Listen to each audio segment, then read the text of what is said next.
নমস্কার বন্ধুরা, দেখুন একাশি কিন্তু পুঁটি মাছ নিয়ে নিয়েছি। আজকে কিন্তু পুঁটি মাছে অন্যরকমভাবে আপনাদেরকে রান্না করে দেখাচ্ছি। প্রথমে কিন্তু মাছটা পরিষ্কার করে ধুয়ে নিয়েছি, আর প্রত্যেকটা পুঁটি মাছে পেটে দেখুন ডিমে ভরা। প্রথমে কিন্তু মাছটার মধ্যে আমি নুন হলুদ মেখে নিচ্ছি। এগুলো ভাজার জন্য দেখুন কড়ার মধ্যে সরষের তেল দিয়ে ভালো করে তেলটা কিন্তু গরম করে নিয়েছি। এবারে আমি পুঁটি মাছগুলো ভেজে নিচ্ছি। মাছগুলো দেখুন একদিকে কিন্তু লাল লাল করে ভাজা হয়ে গেছে, অন্য পাশটা আমি লবণ নিচ্ছি।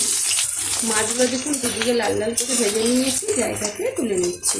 মাছগুলো দেখুন সব ভেজে জায়গাতে তুলে নিয়েছি।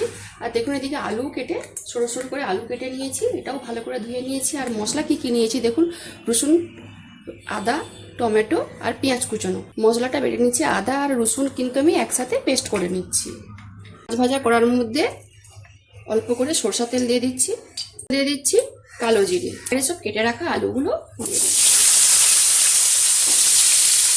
অল্প একটু হলুদ গুঁড়ো, একটু নুন। আলুগুলো দেখুন হালকা লাল লাল করে ভেজে নিয়েছি। এবারে এর মধ্যে দিয়ে দিচ্ছি আমি পেঁয়াজ কুচি। পেঁয়াজটাও দেখুন ভালোভাবে ভাজা হয়ে গেছে।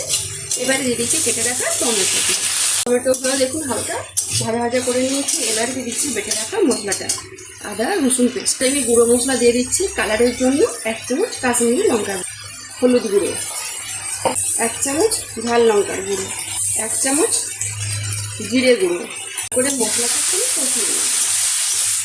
মশলাটা দেখুন ভালোভাবে কষানো হয়ে গেছে। এবারে আমি পরিমাণ মতো জল দিয়ে দিচ্ছি, আমার মতো আমি নুন দিয়ে দিচ্ছি। ঝোলটা কিন্তু ভালোভাবে ফুটে নিয়েছি। আর দেখুন আলুগুলো সিদ্ধ হয়ে গেছে, ভাজার সময় তো বেশিরভাগ সিদ্ধ হয়ে গেছিলো। এবারে সব ভেজে রাখা পুঁটি মাছগুলো দিয়ে দিচ্ছি। 2-3 মিনিট ভালো করে ফুটিয়ে নিয়েছি। এবার উপর থেকে দিয়ে দিচ্ছি গরম মশলা, সরষের তেল। উপর থেকে দিয়ে দিচ্ছি ধনেপাতা কুচোনো। মিশিয়ে আমি জায়গাতে ঢেলে নিচ্ছি।